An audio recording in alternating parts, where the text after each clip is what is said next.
ஓய்வு நாள் ஒன்றில் இயேசு பரிசேயர் தலைவர் ஒருவருடைய வீட்டிற்கு உணவருந்தச் சென்றிருந்தார். அங்கிருந்தோர் அவரை கூர்ந்து கவனித்தனர்.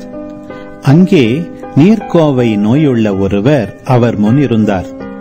இயேசு திருச்சட்ட அறிஞரையும் பரிசேயரையும் பார்த்து, ஓய்வு நாளில் குணப்படுத்துவது முறையா இல்லையா என்று கேட்டார். அவர்கள் அமைதியாயிருந்தனர். இயேசு அவரது கையை பிடித்து அவரை நலமாக்கி அனுப்பிவிட்டார். பிறகு அவர்களை நோக்கி, உங்களுள் ஒருவர் தம் பிள்ளையோ மாடோ கிணற்றில் விழுந்தால் ஓய்வு நாள் என்றாலும் அதனை உடனே தூக்கிவிட மாட்டாரா என்று கேட்டார்.